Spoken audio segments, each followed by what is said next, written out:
Hello everyone, welcome back to the new lecture session today. So आज हम start करने वाले हैं बैक्टीरिया। उसमें हम ये पहला पार्ट है बैक्टीरिया का और इसमें हम डिस्कस करने वाले हैं introduction and general characters, classification of bacteria, nutrition, उन बैक्टीरियल सेल का स्ट्रक्चर जो कि बहुत इंपॉर्टेंट है एग्जाम पॉइंट ऑफ व्यू को लेकर, gram positive and gram negative type of bacteria. तो चलिए स्टार्ट करते हैं। सबसे पहले बैक्टीरिया जो है ऐसा माना जाता है डिस्कवर किया था एंटोन वॉन लीवेनहॉक ने। ओके, तो इनको क्रेडिट दिया जाता है। सबसे पहले अगर फर्स्ट बैक्टीरिया किसी ने डिस्कवर किया है तो वो एंटोन वॉन लीवेनहॉक 1675 में। उन्होंने कहा कि उन्होंने पहले ये बैक्टीरिया टर्म किसी को पता नहीं था। उन्होंने कहा एनिमलक्यूल, ऐसा उन्होंने वर्ड यूज किया, एनिमलक्यूल। ओके, उसके बाद लुईस पाश्चर जो हैं वो फादर ऑफ बैक्टीरियोलॉजी के नाम से जाने गए बैक्टीरिया में। उसके बाद लुईस पाश्चर, रॉबर्ट कोच इन्होंने काफ़ी काम किया और इन्होंने बताया कि बैक्टीरिया भी डिजीज कॉज कर सकती हैं। पहले लोगों को ये बात पता नहीं थी। Nowadays, the study of bacteria is independent field of science called as bacteriology. तो बैक्टीरियोलॉजी एक सेपरेट सब्जेक्ट होता है साइंस के अंडर जो स्टडी किया जाता है। तो कुछ जनरल कैरेक्टर्स है बैक्टीरिया का, जैसे कि they are unicellular, microscopic, prokaryotic organisms with chlorophyll, autotrophic, saprophytic and parasitic mode of nutrition. They are motile, they can be motile as well as non motile. Shape बहुत ज़्यादा very करता है bacteria में। Size जो है 0.1 to 20 microns diameter देखा जाता है और 0.02 to 0.80। Okay, so this is in length. तो लेंथ और डायमीटर इस तरह से साइज जो है बैक्टीरिया का वो देखा जाता है। इनका जो सेल वॉल कॉम्पोजिशन है वो amino acid, sugars, proteins, glycopeptides and muramic acid से मिलके बनता है। They can be aerobic as well as anaerobic. मतलब एरोबिक यानी कि ऑक्सीजन के प्रेजेंस में रहने वाले, अनएरोबिक यानी कि ऑक्सीजन के एब्सेंस में रहने वाले। बैक्टीरिया के लिए जो लोकोमोटरी ऑर्गन होता है यानी कि जिससे वो मूवमेंट करती है वो है फ्लैजेला। ठीक है, फ्लैजेला आर 1 to many, यानी कि फ्लैजेला एक भी हो सकता है और एक से ज़्यादा भी हो सकता है। वो दोनों प्रोसेस से रिप्रोडक्शन कर सकते हैं और sexually as well as sexually, जिसे हम डिटेल में डिस्कस करने वाले हैं नेक्स्ट पार्ट में। फिर क्लासिफिकेशन ऑफ बैक्टीरिया अगर देखें तो ऑलरेडी हमने डिस्कस किया हुआ है क्लासिफिकेशन ऑफ बैक्टीरिया, जिसमें कॉकी, बेसिली, स्पाइरिली एंड विब्रियो। जो कॉकी है वो स्पेरिकल या सर्कुलर शेप ऑफ बैक्टीरिया होता है। बेसिली जो है वो रॉड शेप्ड है। स्पाइरिली स्पाइरल कुछ इस तरह के शेप में दिखा जाएगा, स्पाइरल शेप। और विब्रियो यानी कि कॉमा शेप, इस तरह से कॉमा शेप में बैक्टीरिया जो है वो पाए जाते हैं। अब इन डिटेल अगर हम डिस्कस करना चाहें तो मैंने आपको बताया स्पेरिकल बैक्टीरिया होते हैं कॉकी। ठीक है, सिंगल है तो उसको कोकस बैक्टीरिया ऐसे कहेंगे। वो नॉन मोटाइल होते हैं यानी कि मूव नहीं कर सकते और उनके जो सेल टाइप है वो काफ़ी डिफरेंट फॉर्म्स में अरेंज हुए हमें नेचर में मिलते हैं। जैसे कि मोनोकोकी यानी कि सिंगल सर्कुलर स्ट्रक्चर अगर आपको इस तरह से दिखा, हम डायग्राम देखने वाले नेक्स्ट स्लाइड में, इस तरह से अगर आपको सिंगल स्ट्रक्चर दिखा यानी कि मोनोकोकी, मोनो यानी कि सिंगल। डिप्लोकोकी यानी कि इस तरह से दो बैक्टीरियल सेल्स स्फेरिकल स्ट्रक्चर जो है प्रेजेंट है। स्ट्रेप्टोकोकी यानी कि बैक्टीरिया जो है एक सिंगल रो में इस तरह से चेन के फॉर्म में अगर प्रेजेंट है तो हम उसे कहेंगे स्ट्रेप्टोकोकी। टेट्राकोकी यानी कि 4 रहेगा साथ में, टेट्रा मीन्स 4। स्टेफाइलोकोकी यानी कि बंचेस में प्रेजेंट रहेंगे, जैसे कि ग्रेप्स रहते हैं ना, बंचेस ऑफ ग्रेप्स, ग्रेप्स आपने देखे हैं वैसे, अंगूर के जैसे। ओके, इस तरह से अगर प्रेजेंट है बैक्टीरिया ग्रेप्स के जैसे तो उसे हम कहेंगे स्टेफाइलोकोकस। फिर और एक टाइप आता है सार्सिना, जिसमें जो बैक्टीरिया है वो इस तरह से क्यूब लाइक स्ट्रक्चर में प्रेजेंट रहता है, यानी कि इस तरह से कॉलोनी बैक्टीरिया अपना बनाती है, यानी कि हर साइड से आपको इस तरह से देखने को मिलेगा, क्यूब लाइक स्ट्रक्चर बनाती है बैक्टीरिया। तो यहाँ पे आप डायग्राम में भी देख सकते हो, यहाँ पे ये कोकस यानी कि मोनोकोकस, स्ट्रेप्टोकोकस हमने कहा था चेन, डिप्लोकोकस यानी कि 2 रहता है, सार्सिनाद आप देख सकते हैं किस तरह से 8 क्यूब लाइक स्ट्रक्चर बना रहे हैं, ठीक है, 8 बैक्टीरियल कॉलोनीज। उसके बाद टेट्राड आप देख सकते हो, स्टेफाइलोकोकी हमने कहा था कि बंचेस ऑफ ग्रेप्स के जैसे, है ना, इस तरह से प्रेजेंट है। अब नेक्स्ट जो टाइप है वो है bacilli, rod shape bacteria. They are motile, non motile, दोनों टाइप के हो सकते हैं। 3 टाइप्स में डिवाइडेड है, मोनोबैसिलस, डिप्लोबैसिलस, स्ट्रेप्टोबैसिलस। अब आपको इनका मीनिंग पता है। स्ट्रेप्टो यानी कि चेन शेप, स्पाइरली यानी कि स्पाइरल और हेलिकल शेप में प्रेजेंट होगा, स्पाइरल शेप में प्रेजेंट होगा। Okay, they are coiled, spirally coiled with और विदाउट फ्लैजेला। इसके डायग्राम्स हम देख सकते हैं बैसिली के, ठीक है, बैसिली, डिप्लोबैसिली, पैलिसेड, बैसिली में और टाइप्स है, स्ट्रेप्टोबैसिली।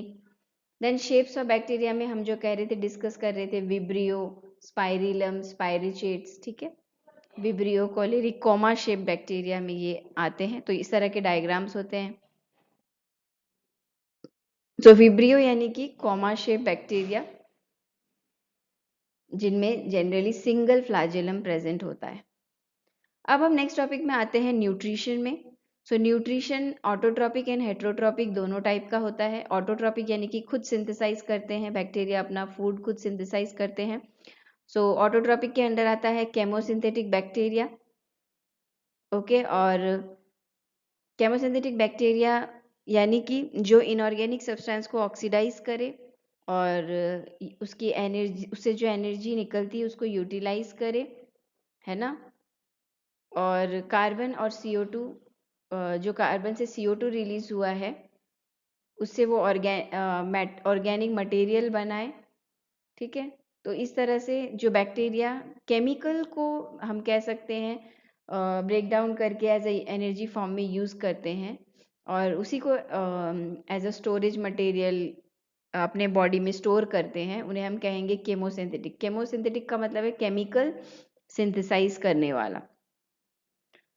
उसके बाद आता है नाइट्रीफाइंग बैक्टीरिया, ठीक है, जैसे कि नाइट्रोजन फिक्सिंग बैक्टीरियाज होते हैं जो नाइट्राइट्स को नाइट्रेट्स में कन्वर्ट करते हैं, ओके, अनएरोबिक होते हैं, ओके। सो एटमॉस्फेरिक नाइट्रोजन को वो कन्वर्ट करते हैं अवेलेबल फॉर्म में प्लांट्स के लिए, और उस प्रोसेस में वो क्या कर रहे हैं, इनऑर्गेनिक सब्सटेंस को ब्रेक डाउन कर रहे हैं, जिससे उन्हें प्लांट से उसके बदले में फूड मिलता है। डीनाइट्रीफाइंग बैक्टीरिया यानी कि नाइट्रिफिकेशन प्रोसेस को जो ऑपोजिट डायरेक्शन में करे, जैसे कि उसके एग्जांपल्स है Pseudomonas and micrococcus. Sulphur bacteria इसी कैटेगरी में, केमोसिंथेटिक के कैटेगरी में आता है sulphur bacteria, iron bacteria, okay. तो सल्फर बैक्टीरिया में एग्जांपल है Thiobacillus. They obtain energy by oxidation of reduce sulphur compounds, तो सल्फर से एनर्जी डिराइव करते हैं, आयरन से एनर्जी डिराइव करते हैं, आयरन बैक्टीरिया। फिर आता है फोटोसिंथेटिक बैक्टीरिया जिसमें क्लोरोफिल पिगमेंट होगा, जैसे कि साइनोबैक्टीरियाज।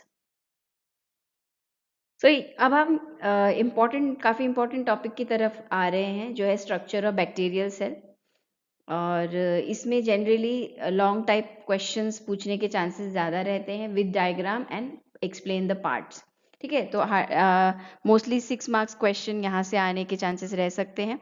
इसमें आपको क्या करना है, इस तरह से सिंपल सा एक डायग्राम ड्रॉ करना है, उसमें आपको सब कुछ अच्छे से लेवल करना है। इस स्ट्रक्चर को हम कैप्सूल कहते हैं, सेल वॉल होता है, सेल वॉल के बाद प्लाज्मा मेम्ब्रेन, इस तरह के इनफोल्डिंग्स को हम मेसोजोम कहते हैं। देन साइटोप्लाज्म, न्यूक्लियोइड यानी कि ये DNA जेनेटिक मटेरियल जहाँ प्रेजेंट है वो nucleoid, then pili, then flagellum, then ribosomes, then plasmid. So ये जो है ये कुछ इंपॉर्टेंट पार्ट्स है, और आप हार्डली 6 to 8 पार्ट्स भी इनमें से अगर याद रखेंगे तो काफ़ी है। तो जो पार्ट्स आपने लेबल किए उन्हीं पार्ट्स को आप एक्सप्लेन करते जाइए, जैसे कि सेल वॉल, सेल वॉल के बारे में यहाँ पे बताया गया है, थिन है, रिजिड है, शार्पली डिफाइंड है, 0.02 माइक्रॉन्स का थिकनेस है सेल वॉल को, ठीक है। तो और ये क्या करता है, परमिएबल है, यानी कि कुछ कुछ सब्सटेंसेस के लिए परमिएबल है ये। ओके, प्रोटेक्शन प्रोवाइड करता है, कवर करता है, एक कैप्सूल या शीट लाइक स्ट्रक्चर बनाता है। ठीक है, ये सारी बातें हम सेल वॉल में लिख सकते हैं। प्रोटोप्लाज्म जो है साइटोप्लाज्म और न्यूक्लियर मटेरियल में जाके डिवाइड होती हैं।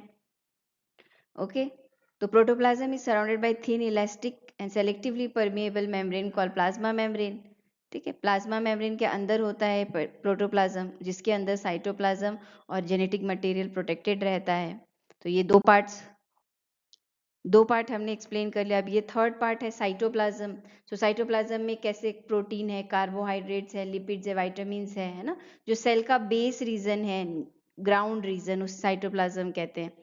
और जहाँ पे ऑर्गेनेल्स रहते हैं, माइटोकॉन्ड्रिया।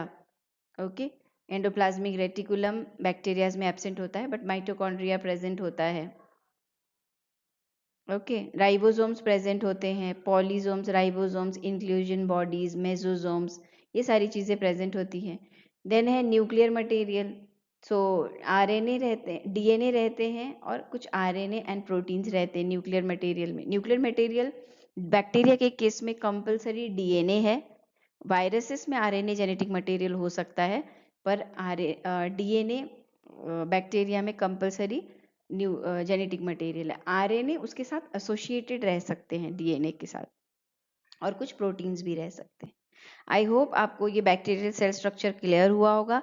इस तरह से 4 पॉइंट्स आप अगर एक्सप्लेन करते हो तो आपका आंसर अच्छा सही माना जाएगा। नेक्स्ट टॉपिक है ग्राम स्टेनिंग का, जो ऑलरेडी प्रैक्टिकल में भी हो चुका है, gram positive and gram negative. तो ग्राम स्टेनिंग के टेक्निक स्टेप्स जो आपने आपके जर्नल में लिखे हैं, वो आपको ध्यान में है तो भी ये आंसर आप अटेम्प्ट कर सकते हैं।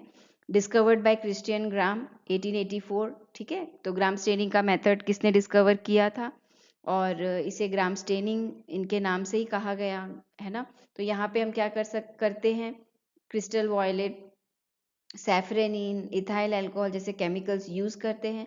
और अगर हमारा वॉयलेट या ब्लू कलर कॉलोनीज दिखते हैं हमें बैक्टीरिया के, तो हम कहते हैं कि ग्राम पॉजिटिव है, यानी कि वहाँ पेप्टिडोग्लाइकेन लेयर जो है वो थिक है। अगर पिंक और रेडिश कलर के हमें कॉलोनीज दिखते हैं तो हम कहते हैं पेप्टिडोग्लाइकेन लेयर थिन है, और ये ग्राम नेगेटिव बैक्टीरिया है। जैसे कि हमने परफॉर्म किया है कर्ड में, लैक्टोबैसिलस ग्राम नेगेटिव बैक्टीरिया है।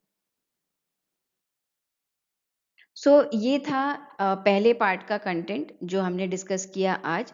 सेकेंड पार्ट भी बैक्टीरिया टॉपिक में जल्द ही मैं अपलोड करने वाली हूँ। आई होप आप लोगों को ये समझ में आया होगा और आपके नोट्स प्रिपरेशन में इससे आपको हेल्प होगी। Thank you so much.